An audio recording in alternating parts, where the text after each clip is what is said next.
Aliens arriving on Earth first kill an entire small town and then bring half of its population back to life, although it's hard to call it life. We searched for A New Hope. We found one this planet somewhere in Pennsylvania. In the small town of Burr Ridge, a family sits down for dinner. Suddenly there is a loud bang outside, the lights go out, and people briefly come to their senses before dying later on. Exobiologist Lauren Stone hears news reports on TV about a powerful explosion in Burr Ridge that killed the entire population of the town, 1,300 people. The air in the settlement is poisoned by some toxic substance, and the theory that the explosion occurred at the local chemical plant becomes increasingly popular. Lauren takes a bath and remembers herself, her father, and the field she used to run through. Her memories are interrupted by the arrival of the military, although Lauren does not quite understand how she can help with the investigation. Colonel Emma introduces her to astrobiologist Santiago. Geologists confirmed that the accident was the result of a meteorite impact which released a deadly gas. That's why they were invited to the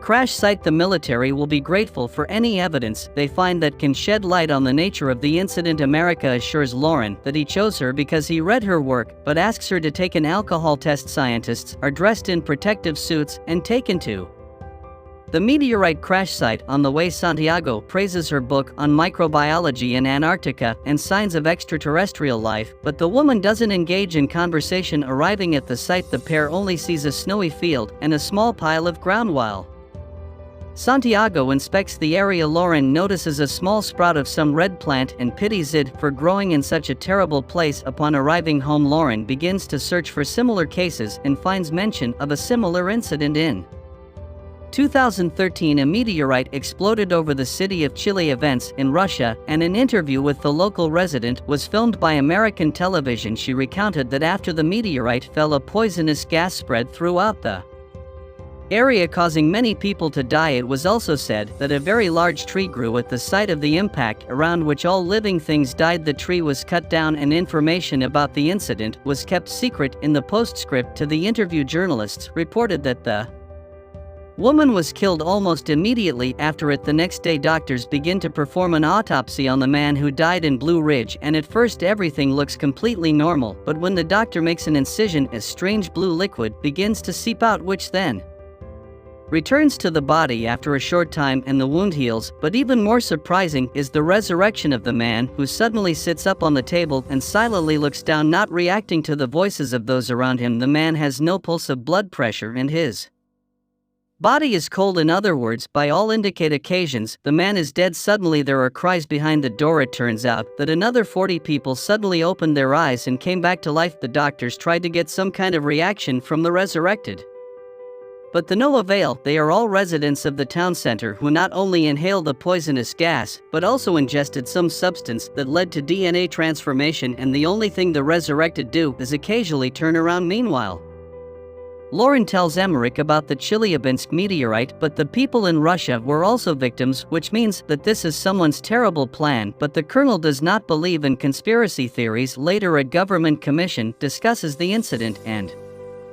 proposes simply destroying the bodies before it's too late. But to get answers, all the data must be carefully studied, otherwise Manhattan could be next. Later, the woman buys alcohol and drinks it while sitting in the car, reminiscing about a trip she took with her father to a secret place. The next day, Lauren goes to a room where the revised people is sitting and selecting. A girl tells her about the book her mother used to read to her when she was a child, who has long since passed away. At that moment, her phone rings and a photo of the red plant from the scene of the incident appears on the screen, and the girl suddenly grabs Lauren's hand. The woman tells her colleagues about this and suggests that the plant is to blame. Santiago notices that all the survivors are looking in one direction, to the north where the crash site is located, and then the colonel confesses that they found the sapling, but they don't know what it is because the plant is huge and continues to grow. The thing is that the area is sealed off, and the plant was only noticed when it became visible from a distance. It turns out that it wasn't a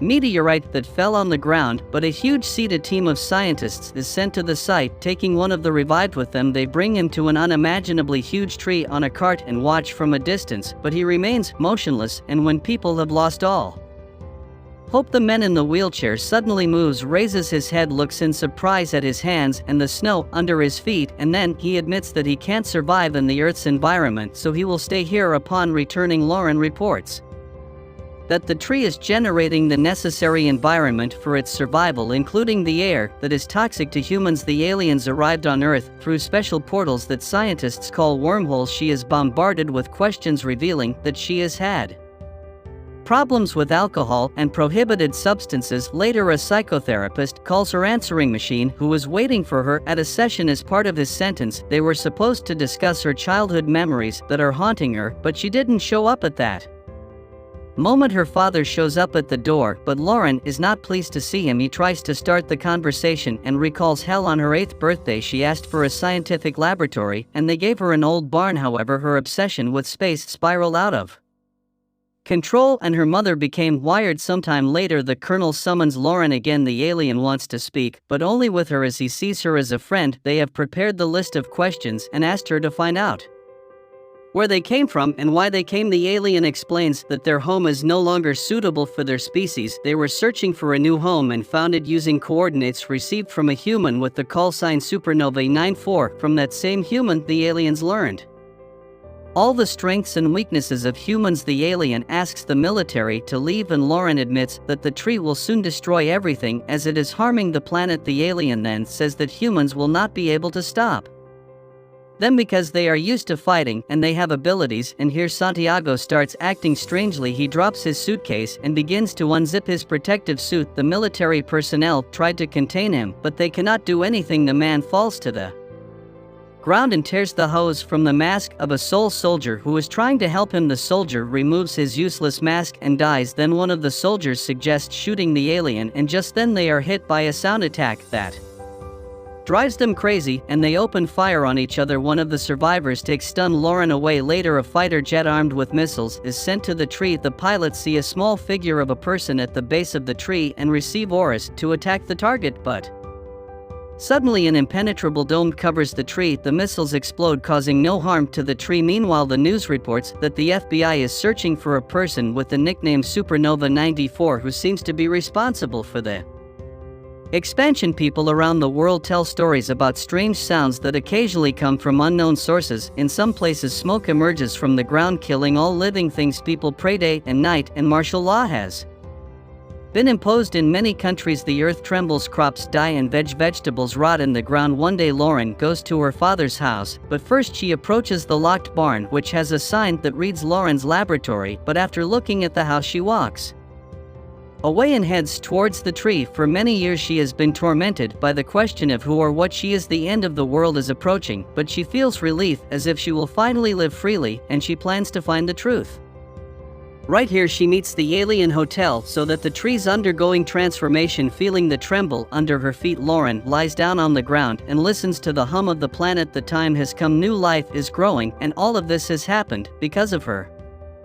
And finally, Lauren remembers the day when her father brought her to a secret base where an unidentified flying object had been brought down. Her father left her to wait in the corridor. Bored, she wanders through the rooms, listening to her father being instructed about a powerful and hostile creature that had tried to plan something before it was shut down by the military. The girl found the sarcophagus containing the alien and reached out to the glass. Suddenly, the creature reached out and touched the glass from the other side. She screamed in terror, not understanding what strange thing was happening to her, causing her to lose consciousness. The frightened god found her and took her to her father, but the girl looked healthy and left with your father. Only from that day on, Lauren hasn't been quite herself. She draws super complex designs of interstellar ships and writes incomprehensible formulas at school. She constantly gets in trouble, skillfully manipulating not only her classmates but also her teachers, calling herself an alien who wants to go home. And one day, Lauren tunes a transmitter she has built and contacts a distant planet, taking the call sign Supernova 94. Her parents are horrified and forbid her from entering the laboratory. Lauren smashes toys, draws on walls, and tells her mother the date of her death. It is then that her father learns of her new DNA. The girl seems to be changing, becoming something other than human. Adult Lauren sobs in horror at her discovery, but the alien welcomes her home, and she remembers telling the distant planet all about Earth. Meanwhile, mysterious egg-shaped objects begin to appear all over the planet. They emerge everywhere, in forests and cities, deserts, and mountains, and one day they suddenly explode, spreading black smoke that kills all life around them, and no one can hide or survive as the roots have already penetrated the entire Earth. The planet is no longer suitable for the human race. All earthly species and plants have been extinct. The evolution of a new species has begun, and Lauren's journey has come to an end. She's finally home, and this is where the movie ends.